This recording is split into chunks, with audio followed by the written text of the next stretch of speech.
It is Australia's worst mass shooting in nearly 30 years after 15 people died, including a 10-year-old girl, during celebrations for a Jewish festival in Sydney. 40 others remain in hospital. Now, it happened at Bondi Beach at a gathering marking the beginning of Hanukkah. Police say it was a terrorist attack. Tonight, we have a clearer picture of what happened from video footage filmed by bystanders and verified by the BBC. It shows two gunmen firing indiscriminately from a small bridge towards a park and beach area. One of the men then leaves but keeps firing. As the violence continues, a bystander tackles the gunman, grabbing his weapon. He's now been hailed a hero and named locally as Ahmed al-Ahmed. Other bystanders step in to help. Well, one of the gunmen was later killed and the second suspect is now in a critical condition in hospital. We'll bring you reaction from around the world, including here in the UK. But first, Katy Watson has our top story tonight from Bondi Beach. Her report contains some distressing scenes. Horror on Bondi, an unimaginable scene on Australia's most famous beach. People running, but from what? At this point, few understood what was unfolding. I went to the window and I just saw a guy in a white car on top of it, letting off shots going off. And then there was an older lady who was on the right-hand side of the pathway who was put down. So I saw her go down, and I saw a guy on the left-hand side go down. And it was like a grandma, she was bleeding a lot. And then like a lot of people, they've been crying. Some people, they became white as well. And yeah, it feels very sad for the Jewish community because it was like a party for them. The two gunmen were father and son, indiscriminately targeting what was meant to be a family celebration of Hanukkah. Some 1,000 people enjoying the Jewish festival of lights in a small park overlooking the water. After a long standoff with police, the father was shot dead, his son seriously injured. He's been named by local media as 24-year-old Naveed Akram from Bonnyrigg in Sydney's southwest. The weapons used in the shooting were licensed to the older gunman. We are satisfied that we have 6 firearms from the scene yesterday, but also as a result of the search warrant at the Campsie address. Ballistics and forensic investigation will determine this morning that those 6 firearms are the 6 that were licensed to that man, but also that they were used in the offence yesterday at Bondi. These are confronting scenes in a country that prides itself on its low rates of violent crime. A sunny Sunday at the beach turned into a nightmare. Local Bondi residents desperately trying to save people's lives. Victims as young as 10, as old as 87.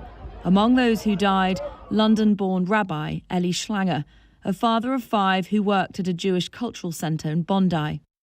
What we saw yesterday was an act of pure evil, an act of anti-Semitism, an act of terrorism on our shores in an iconic Australian location, Bondi Beach, that is associated with joy, associated with families gathering, associated with celebrations.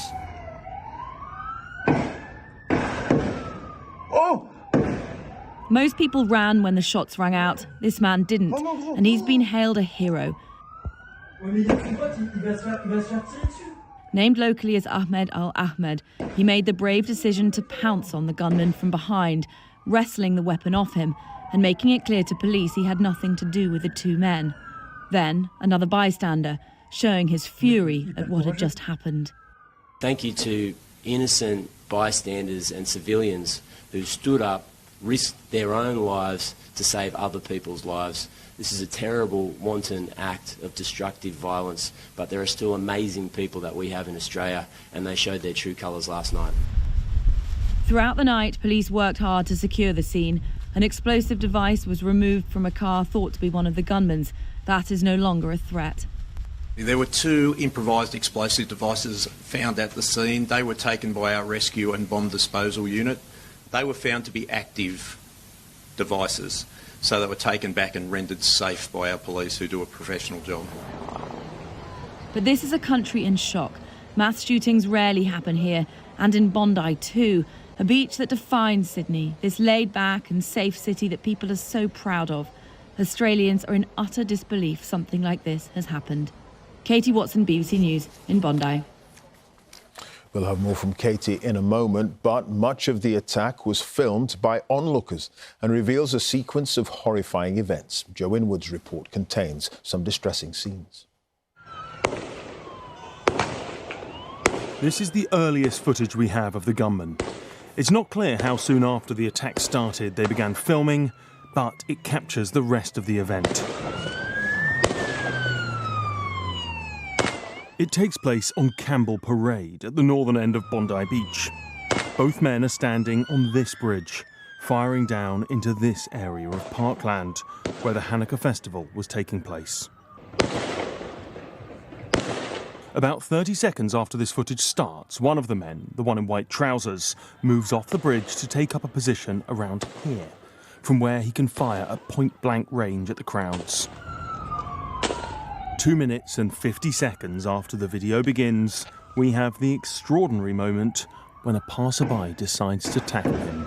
Oh!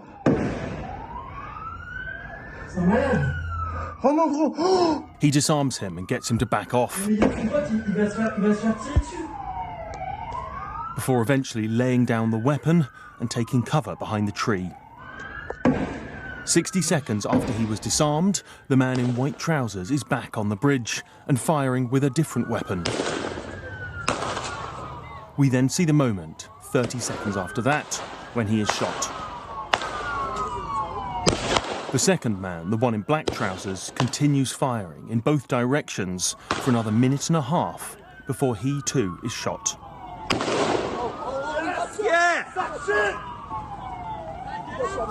Yeah, they got him. At this point, we see a couple of people who appear to be members of the public approach them. Another shot is then fired.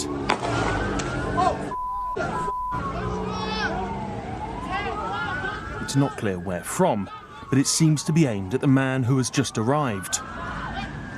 You hear the person filming shout, "Wow, stop, no, stop!" presumably concerned someone who was trying to help, maybe confused as an attacker. Eventually, 7.5 minutes after this footage began, police make it onto the bridge, where they find one attacker dead and another critically wounded. Joe Inwood reporting there. Let's rejoin Katy at Bondi Beach. Have police, Katy, been saying any more about what they knew about the suspects?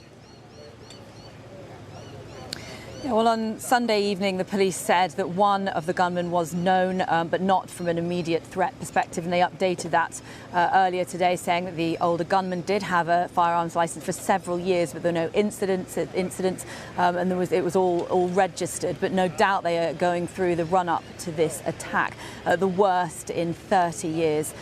Here in Australia, and the mood here, you can see behind me the bridge where the attack took place. It's all cordoned off. People have been laying flowers this morning.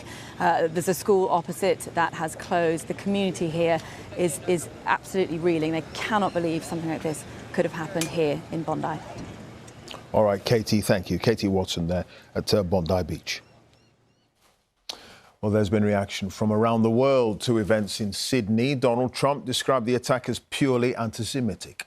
King Charles said both he and the Queen are appalled and saddened. And Sir Keir Starmer says police here will increase patrols around synagogues and in Jewish communities as Hanukkah celebrations continue. The family of the British-born rabbi who died in the attack, Eli Schlanger, describe him as a caring man who loved helping people. Here's Lucy Manning.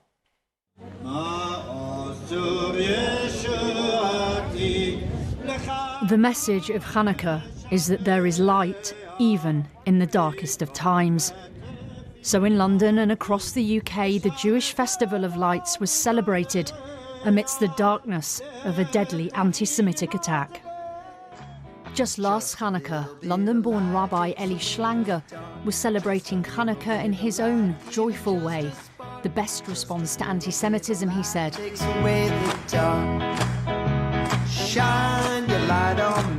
His British family told the BBC people should spread light in his memory.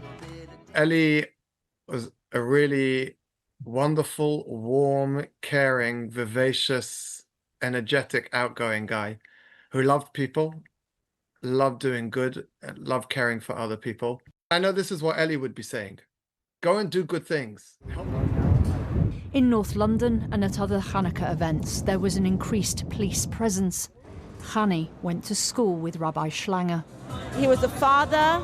He had a 2-month-old baby, 40 years old, in the prime of his life, taken by cold murderers. How are the community feeling on the first night of Hanukkah with We what's are happened? reeling in pain, but we are going around, carrying on to make the world a bigger and better place, bringing acts of goodness, acts of light.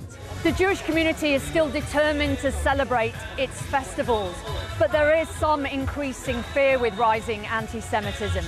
3 Jewish festivals and 3 deadly attacks. Hanukkah in Bondi Beach, Yom Kippur 2 months ago in Manchester, and Simchat Torah in Israel on October the 7th.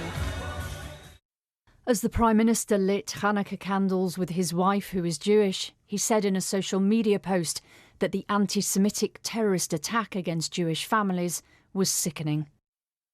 Rabbi Schlanger had, like many Jews and the Israeli government, criticised the Australian government's response to rising violent attacks against the community there. Your government did nothing to stop the spread of anti-Semitism in Australia. You did nothing to curb the cancer cells that were growing inside your country. You took no action. You let the disease spread. And the result is the horrific attacks on Jews we saw today. President Trump told the Jewish world they should still celebrate Hanukkah proudly. But to Australia and the Prime Minister, to everybody that we know so well, we get along with so well, we have a great relationship. That's a terrible situation going on over there. Think of that. Hanukkah is the story of the survival of the Jewish religion. And yet, on the first day of this festival, people were again murdered just because they were Jews. Lucy Manning, BBC News.